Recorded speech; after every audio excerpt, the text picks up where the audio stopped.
Wysteria, energy, twister.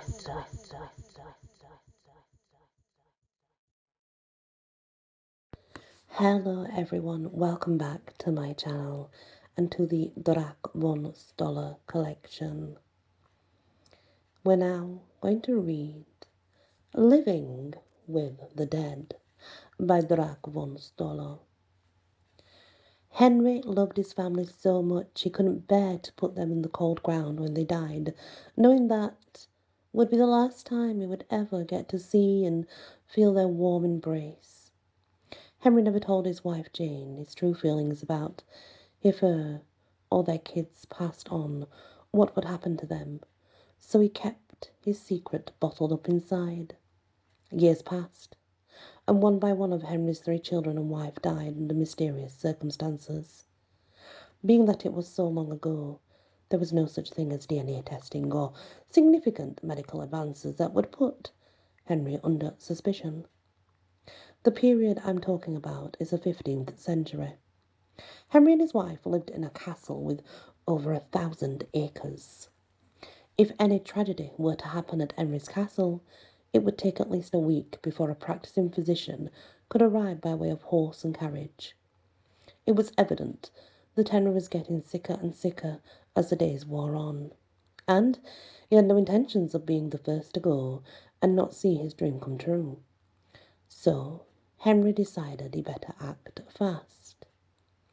Henry felt, since his body was telling him he may not be around much longer, he would prepare a meal and put arsenic in his family's food.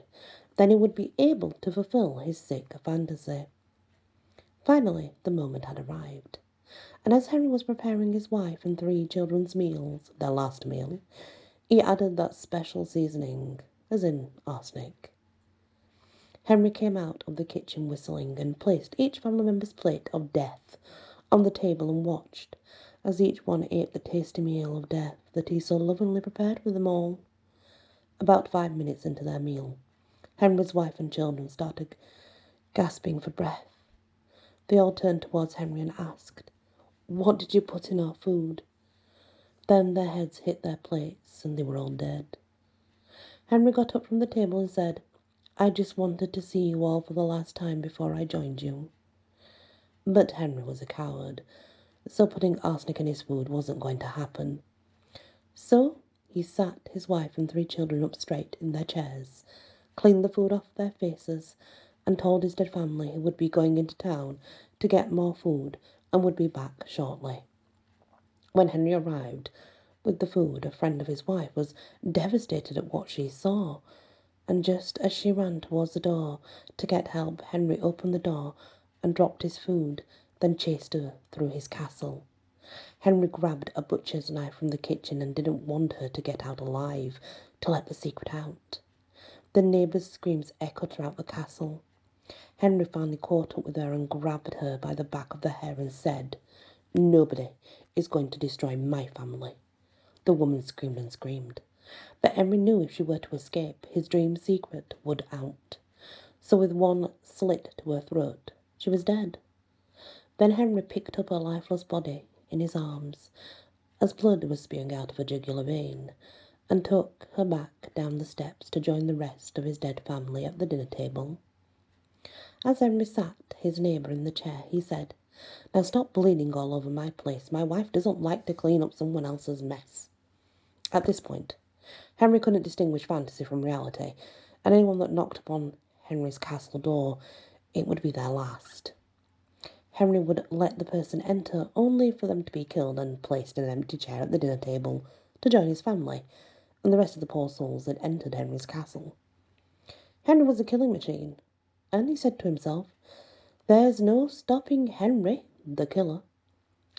Henry thought he was bulletproof, but he was running out of places to display his skills inside the castle, so he started hanging any new kills over the walls of the castle with a rope around the necks. Finally, one day when Henry was hanging a dead body over the edge of his castle, he lost his balance and fell over the wall and hit his head, first on the ground, ending his killing days forever. With the news of Henry's gruesome demise spreading through the town, The eerie hush settled over the castle and the surrounding area. However, the legend of Henry's heinous acts continued to haunt the minds of the townspeople for years to come. Some claimed to hear whispers and ghostly cries emanating from the castle's walls, while others swore they saw shadowy figures moving about in the moonlight. As time went on, the curiosity and fear surrounding the castle attracted the attention of paranormal investigators. A team of experts in the supernatural, led by Dr. Amelia Hartley, arrived in town to unravel the mysterious quizzings of the townspeople, the ones that shrouded the fortress in all of the paranormal mysteries. The investigators set up their equipment, including electromagnetic field detectors, night vision cameras, audio recording devices, hoping to capture any evidence of lingering spirits. Dr. Hartley was no stranger to the unexplained or the inexplicable. Having studied various paranormal phenomena through her career, she was both skeptical and fascinated by the stories surrounding Henry's castle. As the team delved deeper into their investigation, they did begin experiencing strange occurrences. Equipment malfunctioned inexplicably. Temperature fluctuations defied natural explanations, and eerie whispers seemed to dance on the edge of hearing. Despite the unsettling events, Dr. Hartley remained determined to uncover the truth. Late one night, as a storm raged outside, the investigators gathered in the castle's grand hall, reviewing the data they had collected. Suddenly, the room was bathed in an otherworldly glow, and a chilling breeze swept through the chamber. A spectral figure materialized before their eyes, its form shifting and contorting. As the investigators watched a mixture of awe and terror, the figure spoke, its voice a haunting echo of the past. "You seek to expose the darkness that lingers here," it intoned. "But beware, for the truth may be more horrifying than you can imagine." Dr. Hartley, her heart pounding, mustered her courage and addressed the spirit. "Who are you? And what happened within these walls?" The spirit's form twisted, its visage shifting between that of Henry and his victims. "I am the collective anguish of those who suffered at his hands," it answered. "He revelled in his atrocities, drawing power from fear and pain. But his malevolent reign is over, and yet his malevolence remains." The investigators realised that they were not dealing with a typical haunting. Henry's castle had become a focal point for residual malevolent energy. Well, this was perpetuated by the dark deeds. The spirit warned that attempting to dispel this energy might unleash an even greater terror upon the world. As the investigators contemplated their next move, a thunderous crash reverberated through the castle. Rushing outside, they were greeted by a scene of utter devastation.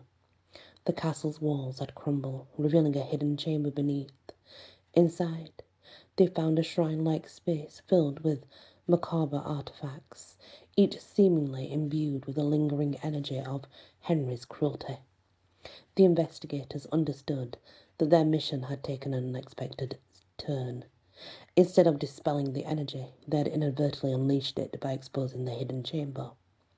The malevolent force swirled around them, a storm of darkness and despair. Just as all seemed lost, Dr. Hartley remembered a theory she had encountered in her research, a theory of balance. She realised that the only way to neutralise the energy was to counteract it with a surge of positive emotions. The investigators joined hands, closing their eyes and focusing on feelings of compassion, hope and unity. The chamber trembled as the energy clashed, but gradually the darkness began to dissipate.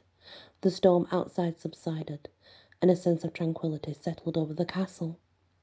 When the investigators opened their eyes, they found themselves alone in the chamber, surrounded by the remnants of Henry's malevolence. In the end, the castle stood as a testament of power of human resilience and the potential for light to overcome even the darkest of horrors. Dr. Hartley and her team left the castle with a newfound respect for the delicate balance between the seen and unseen, and a realization that sometimes the most potent spirits are the ones within ourselves. The end. Thank you so much for listening to this wonderful story from Drac Von Stollor. I really appreciate it. Please hit the like, share if you can, and if you've not yet subscribed, please consider doing so. Many blessings. Wysteria, energy, twister.